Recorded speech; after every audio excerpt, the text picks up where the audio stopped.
हे दोस्तों, आज की कहानी भगवान बुद्ध की होने वाली है। जो कि मैं बताऊंगा उस कहानी पे पहले से ही बता देता हूँ। दोस्तों, इस कहानी पे कुछ ऐसा होने वाला है जो कि आपने कभी ना कभी ज़रूर सोचा होगा। आप कोई ब्राह्मण या क्षत्रिय या कुछ भी हो, उससे मैटर नहीं करता। आप मैटर करता है कि आप इंसान हो। और दोस्तों, इंसान कभी ना कभी सोचता है कि हम जीव जंतुओं को मार के उनका भक्षण कर लेते हैं, यानी कि मांस खाते हैं, जैसे कि मुर्गा, मछली वगैरह वगैरह। तो दोस्तों, क्या यह करने से यानी कि इसे खाने से क्या हमें पाप लगता है या नहीं? यह करना अच्छी बात है या गलत? भगवान बुद्ध ने क्या कहा इसके बारे में? तो दोस्तों, आज की कहानी से समझते हैं कि क्या कहा भगवान बुद्ध ने। तो दोस्तों, बात उन दिनों की है जब भगवान बुद्ध के पास बहुत से लोग भिक्षु बनने के लिए आया करते थे। दोस्तों, उनमें से कुछ राजा हुआ करते थे और कई जंगलों में रहा करते थे और वे शिकारी हुआ करते थे। हे दोस्तों, यह तो लाजमी था कि वे शिकार करके उन जानवरों का भक्षण करेंगे। लेकिन जब कुछ लोग उनमें से बौद्ध भिक्षु बनने के लिए आते तो भगवान बुद्ध कहते कि तुमने अभी तक कितने बार ही मांस क्यों ना खाया हो, लेकिन जब बौद्ध भिक्षु बनना है तो तुम्हें दो बातों का ख्याल रखना होगा। पहली की ये कि तुम्हें मांस को खाना छोड़ना होगा, और दूसरी की ये कि तुम्हें जो भिक्षा पात्र में मिले उसका भक्षण मिलकर के करना होगा, यानी कि सभी भिक्षुओं के साथ मिलकर खाना होगा। सारे भिक्षु यह बात को सुन रहे थे और वह हर दिन भिक्षा लेने जाते और जो भी भिक्षा में मिलता वह भगवान बुद्ध के पास लाकर के दे देते। तभी भगवान बुद्ध उस भोजन को सारे भिक्षुओं को बना कर के दिलवा देते।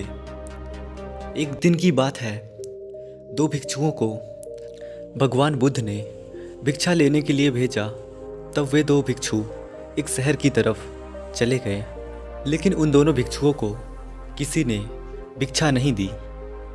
अब जब वे दोनों भिक्षु वापस आ रहे थे अपने खाली पात्र को लेकर, उन्हें बहुत बुरा लग रहा था। रास्ते में उड़ते हुए एक कौवा, जो कि मांस का टुकड़ा पकड़े हुए उड़ते जा रहा था, उसके मुख से वह मांस का टुकड़ा नीचे गिर गया और वह भिक्षुओं के पात्र में जा गिरा।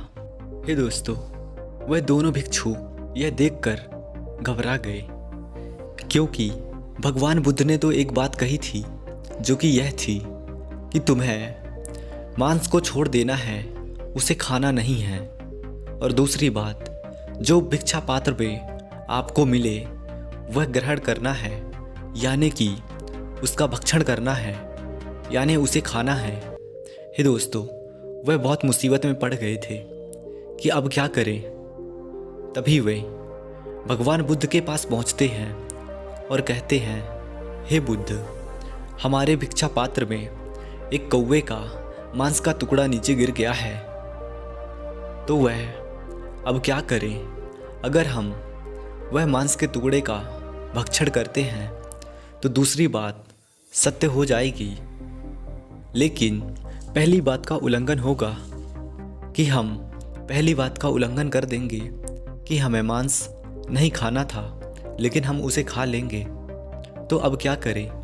तभी बुद्ध ने गहन अध्ययन किया और उन्होंने सोचा कि यह मुसीबत कभी और भी हो सकती है किसी बौद्ध भिक्षु के साथ, भले ही वह हजारों लाखों वर्षों के अंतराल में हो, लेकिन यह संभावना है कि यह प्रक्रिया फिर से किसी भिक्षु के साथ हो सकती है। तो भगवान बुद्ध ने गहन अध्ययन के पश्चात एक बात कही। उन्होंने कहा कि यह प्रक्रिया बहुत ही कम होगी। तो जब हमारी दोनों बातें हैं, पहली की ये कि मांस का भक्षण नहीं करना है, और दूसरी की ये कि पात्र में जो भी मिले वह हमें भक्षण करना है, यानी जिसे हमें खाना है। तो भगवान बुद्ध ने कहा, आप तो वैसे भी शहर गए थे, यानी कि गांव गए थे, तो तुम्हें कुछ नहीं मिला भिक्षा पात्र में, लेकिन जब वापस आ रहे थे तो भिक्षा पात्र में एक टुकड़ा गिर गया मांस का, तो वह तुम भक्षण कर सकते हो। इसमें कोई बुराई नहीं है, क्योंकि तुमने किसी जीव को मारा नहीं है, वह तो पहले से ही मरा हुआ था।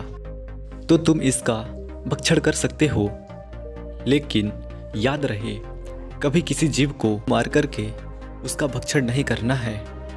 दोस्तों, इस बात से बुद्ध यह कहते हैं कि अगर तुम बहुत भूखे हो और कहीं भी कोई जीव मरा हुआ मिल जाए तब उसका आप भक्षण कर सकते हो, लेकिन यह नहीं कि तुम्हें भूख लगी हो और तुम किसी जीव को मार कर के खा जाओ।